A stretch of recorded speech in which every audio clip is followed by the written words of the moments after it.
Bonsoir à toutes et à tous, heureux de vous retrouver pour la tranche info en direct sur votre antenne Canal 10 Télévision avec au programme de votre soirée. Bien comme à l'accoutumée, on débutera avec Info 10, le journal local et régional.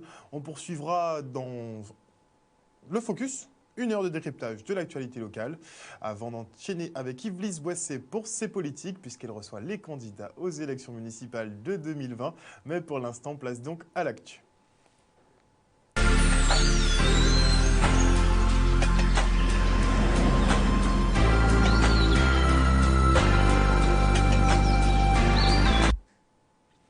Nous sommes le mercredi 20 novembre 2019 et après avoir gagné son procès en diffamation contre Tino Dambas, le syndicaliste Jean-Marie Nomertin est de nouveau traduit en justice par ce même producteur de bananes, baptisé l'esclavagiste noir. Lors d'une mobilisation, ce dernier a porté plainte contre le leader de la CGTG et soutenu par Combat Ouvrier, c'est serein que Jean-Marie Nomertin s'apprête à comparaître ce vendredi au tribunal de Basse-Terre. Il tenait une conférence de presse ce matin.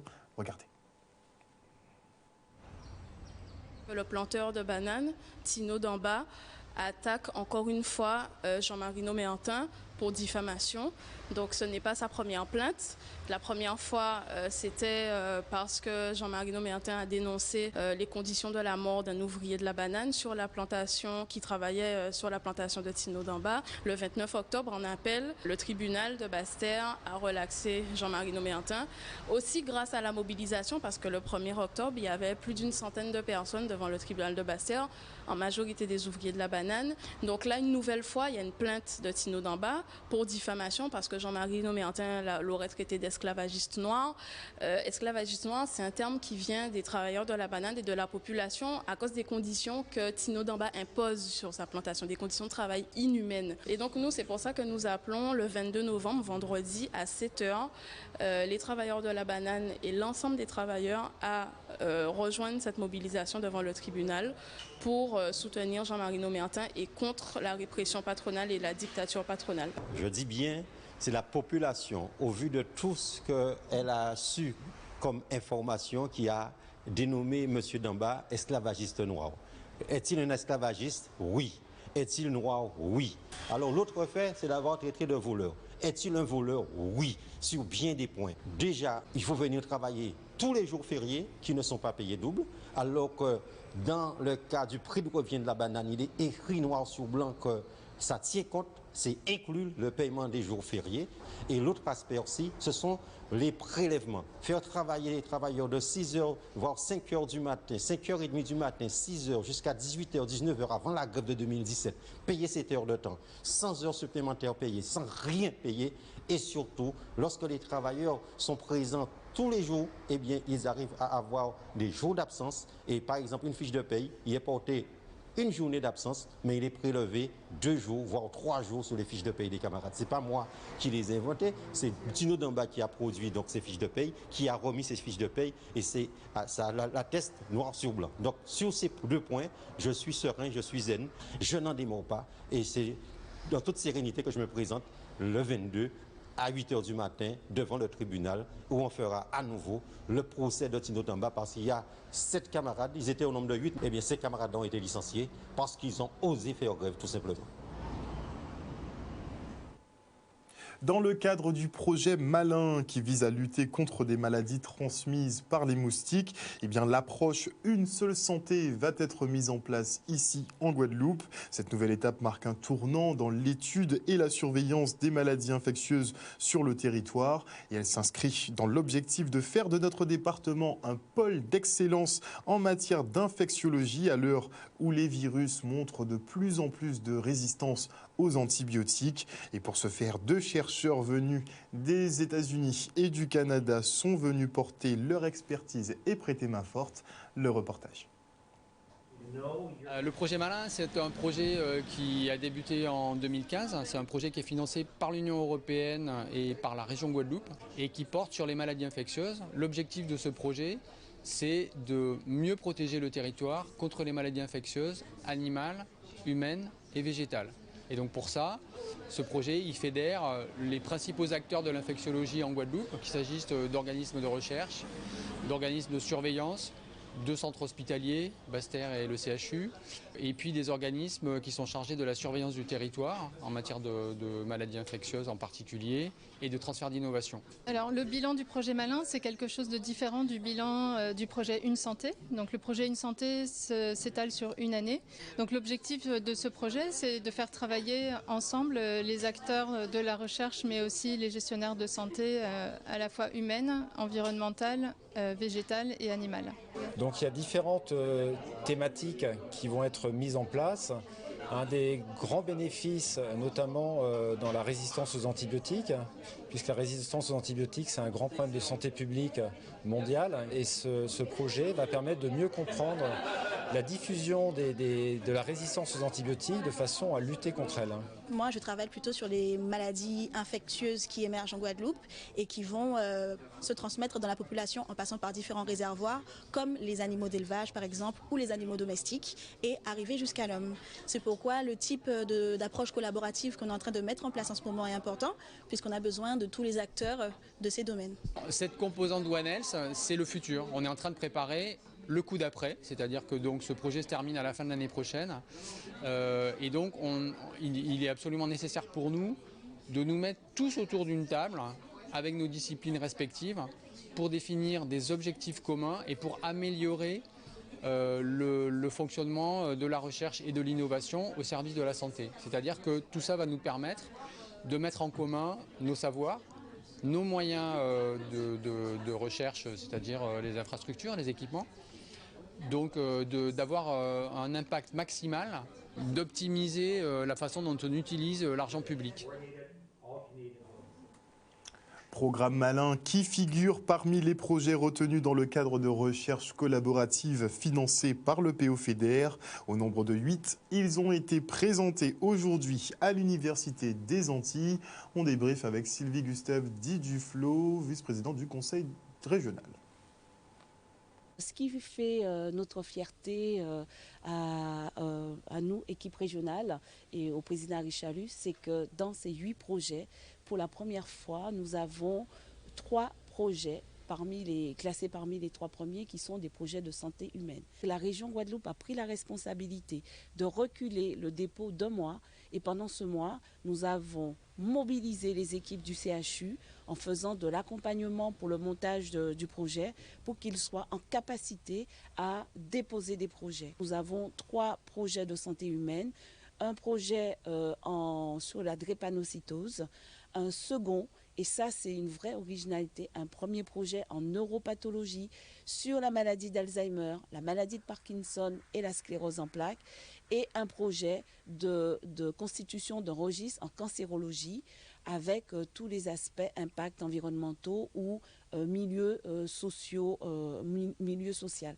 Aujourd'hui, ce qui fait véritablement notre fierté, c'est que les équipes du CHE ont su dépasser leur contexte pour pouvoir porter ce qu'ils avaient, je dirais, de plus précieux en eux, une perspective d'avenir, de la recherche.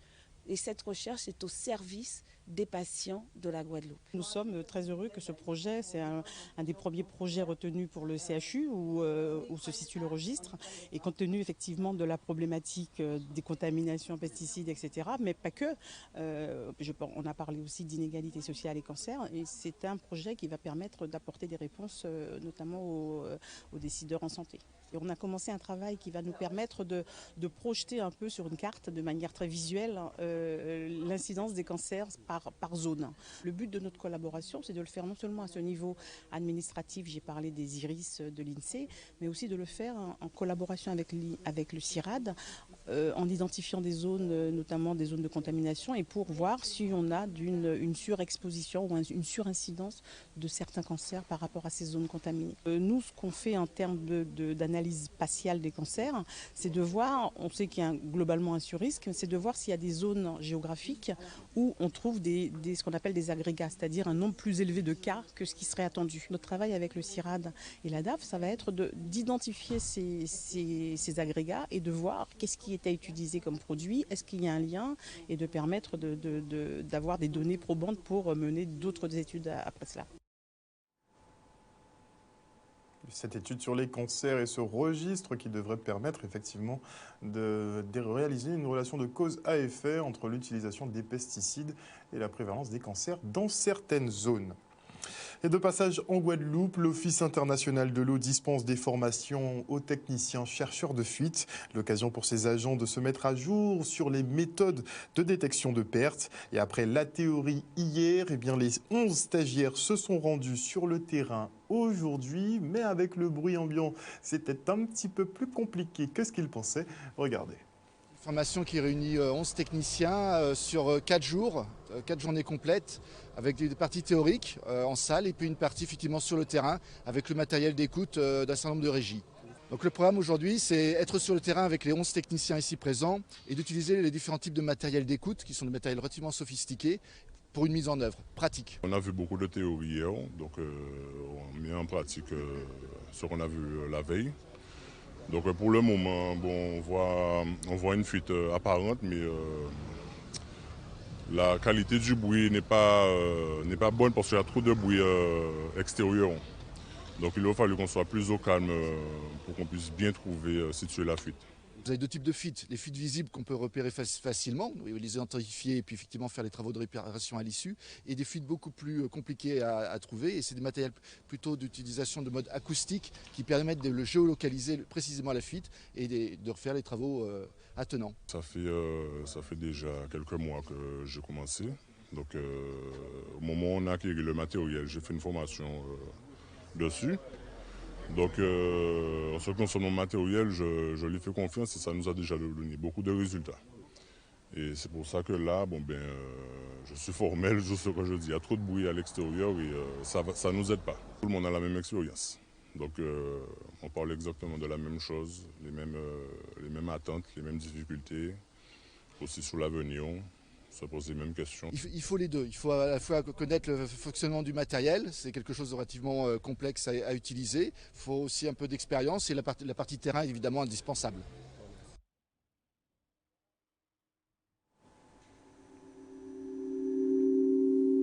Et hormis les fuites sur le réseau, eh bien, les techniciens s'attaqueront aussi aux personnes branchées sur le réseau de manière illégale.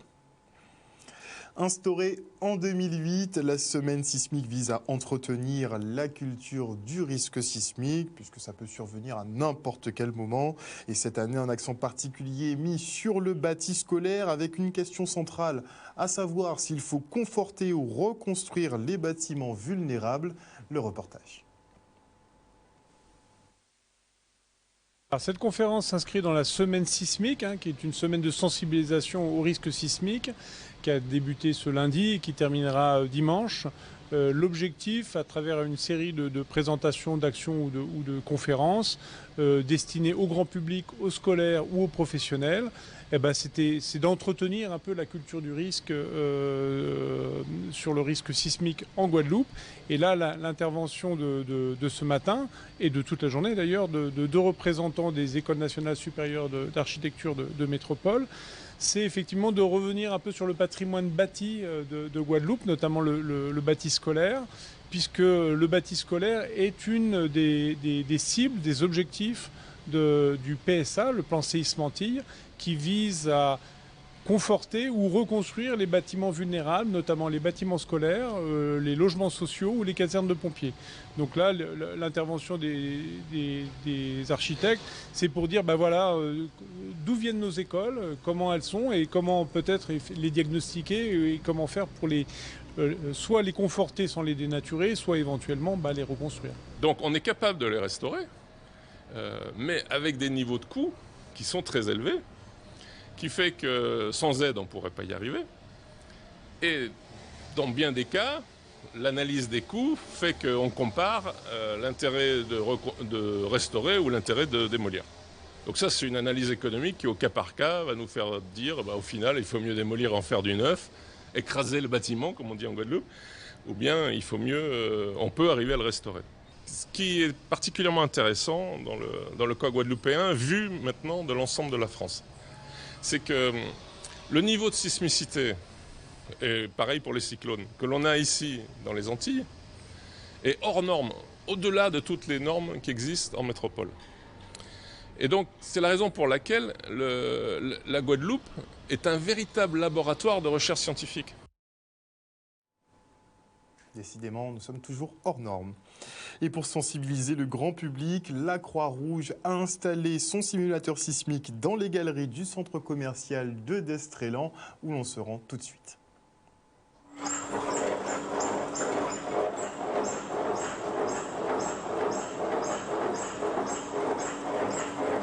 Nous sommes face du simulateur sismique qui appartient à la direction de l'environnement et qui est opéré par la Croix-Rouge française.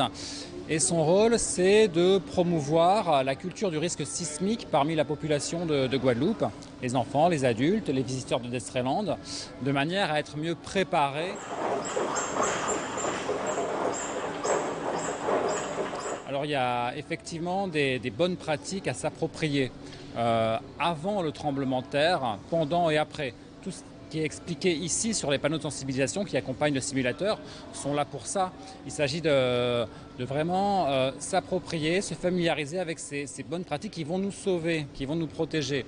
Avant, par exemple, c'est fixer les meubles au mur, c'est s'assurer que les enfants sachent bien où se rendre en cas de tremblement de terre qui pourrait subvenir. C'est tout ce qui va concerner la préparation d'un kit de survie, par exemple, avec de l'alimentation de base, de l'eau, des choses comme ça, qui vont permettre de tenir ensuite, le temps que les services se remettent en place. Mais c'est aussi pendant la secousse. Pendant la secousse, il faut absolument avoir le réflexe de se protéger sous une table si on est à l'étage, par exemple, ou de sortir si on peut le faire rapidement dans les premières secondes. Et puis c'est également après la secousse, et fermer le gaz par exemple, disjoncter l'électricité de manière à ne pas créer un suraccident après un tremblement de terre.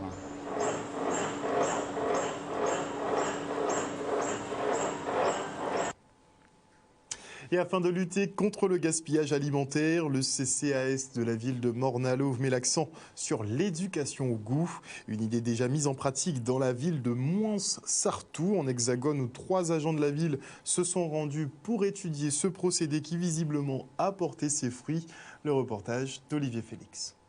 Appel à projet lancé par l'ADEME, la région et le département, la Caisse des écoles a proposé un projet de réduction contre le gaspillage alimentaire à travers l'éducation. Cette manifestation aujourd'hui a pour objectif de mobiliser tous les acteurs de la restauration. Donc nous retrouvons les cuisiniers, les agents de production, donc, les agents de la restauration scolaire, les animateurs qui encadrent la pause méridienne, les enseignants et les parents d'élèves. Cette manifestation, donc ce séminaire, a pour objectif de mobiliser tous les acteurs de l'éducation alimentaire afin de comprendre les enjeux et de s'imprégner de cette démarche qui va démarrer dans sa phase opérationnelle. C'est un travail de longue haleine. On souhaite que ça puisse porter ses fruits avec l'appui des parents, puisqu'il faudrait aussi que ça puisse être fait régulièrement, à la maison aussi, afin qu'on puisse apporter cette modification et ce changement d'habitudes alimentaires à la maison, à la restauration scolaire. Et nous avons un cas particulier, je vais dire, plus un exemple qui prouve que ça fonctionne, que nous avons pu découvrir avec la ville de Mouans-Sartoux, en métropole, qui agit contre le gaspillage alimentaire à travers l'éducation au goût et qui a mis en place certaines actions, mais surtout la population même s'en est imprégnée et les valeurs, c'est devenu une valeur au niveau de la ville. Nous avons 3 personnes de la ville qui sont parties à Mouans-Sartoux et qui ont pu découvrir que les changements sont possibles et de réduire, cette ville a pu réduire de 80% son gaspillage alimentaire, passer de 160 grammes environ à 32 grammes chaque jour. Les enfants mangent beaucoup mieux. Après tout, il suffit de vouloir pour pouvoir. Et on part pour la journée porte ouverte de la PJJ, la protection judiciaire de la jeunesse. Le reste en images.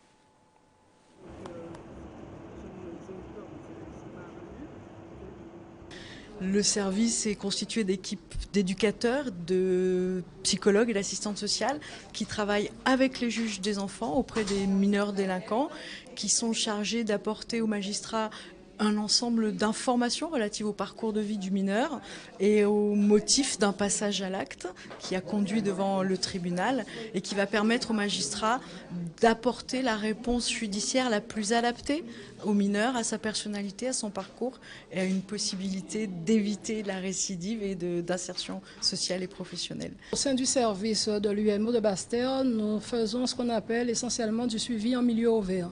Alors le suivi en milieu ouvert consiste à suivre les jeunes en difficulté, mais qui restent essentiellement dans leur milieu familial. Nous travaillons, nous intervenons après la décision du juge des enfants, en fin de compte sous mandat judiciaire. Nous intervenons toujours après la prise de décision du juge, mais avant cette prise de décision, nous faisons ce que nous appelons ici des enquêtes rapides, qui va permettre au juge des enfants du tribunal de Basse-Terre de prendre sa décision. Dans un premier temps, par exemple, s'il y a une décision qui est prise au niveau du juge des enfants, il y a ce qu'on appelle l'article 12.3, et en l'occurrence, c'est moi qui reçois le jeune et la famille avant même que la mesure soit réellement mise en œuvre. Donc une fois que j'ai cette ordonnance-là, j'essaie de l'attribuer à un professionnel très rapidement, de manière à ce que le jeune soit pris en charge. Les éducateurs y participent à plein de choses, hein. Non seulement la conduite des mesures, mais ils sont aussi présents toutes les fois où le mineur ou le jeune majeur est présenté devant la juridiction.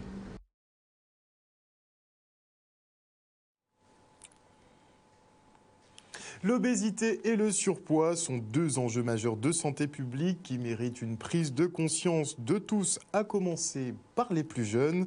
Et c'est en ce sens que l'association Prévoyance Créole a soutenu et financé la création d'un jeu éducatif, les outils d'un héros en route vers ta santé, donc les Nutri-Héros en route vers ta santé. Ce dernier leur permet d'établir le rapport entre nutrition et bien-être. Regardez. Ce jeu consiste à aider les enfants à bien connaître les féculents, les fruits et légumes, les matières grasses, les protéines. Alors le jeu Nutri-Héros a pour objectif d'améliorer les connaissances des participants, donc en l'occurrence les enfants, sur le thème de la nutrition, c'est-à-dire alimentation et activité physique. Il est important de mettre en place des actions sur la thématique nutrition et on se rend compte qu'on a peu d'outils adaptés à nos régions, à nos spécificités. Donc, nous avons, à la demande de l'association APC, créé un jeu pédagogique sur la thématique nutrition à destination des enfants de 6 à 11 ans. Alors, le jeu s'appelle les Nutri-Héros en route vers ta santé. Donc, c'est un jeu qui se joue à plusieurs, hein, soit au moins 6 personnes ou par équipe. Vous avez une roue que chaque participant tourne et cette roue présente plusieurs couleurs. Chaque couleur correspond à un repère de consommation du programme national nutrition santé, le PNNS. Donc quand on pense sur cette couleur, l'animateur pose une question en lien avec la couleur par rapport au repère de consommation. Et certaines questions sont des questions théoriques, donc sur les connaissances. Certaines questions mettent en mouvement les enfants, c'est-à-dire qu'on va leur demander de sauter, se mettre à coupe, etc. pour les mettre en mouvement, pour allier vraiment alimentation et activité physique. Et donc l'équipe ou la personne qui gagne, c'est celle qui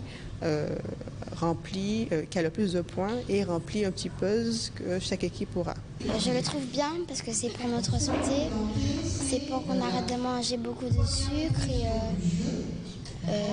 pour qu'on reste en bonne santé, pour qu'on n'ait pas de maladies. Un reportage signé Dylan Bégard. Et voilà, chers téléspectateurs, nous sommes arrivés au terme de cette Info 10. Merci pour votre fidélité. N'oubliez pas que sur Canal 10 Télévision, vous faites l'information que nous diffusons. Le journal local revient demain à 18h30. Passez une excellente soirée à l'écoute de nos programmes.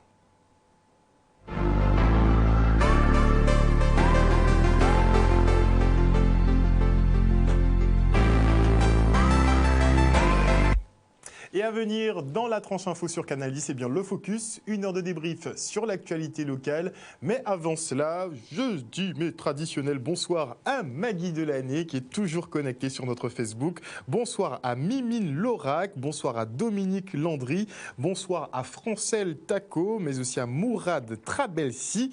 Bonsoir à Inareva Soleil, bonsoir à Emmanuel Gustave qui nous suit également. Bonsoir à Fabien Nebo qui est un super fan, merci beaucoup. beaucoup. Bonsoir à ma tati Véronique. Bisous tati, j'espère que tu vas bien. Bonsoir à Morgane Huyn. Bonsoir chouchou. Bisous, bisous. Bonsoir à qui d'autre? À Francis Ancel. Mais ce sera tout pour ce soir. On se retrouve après la coupure pub.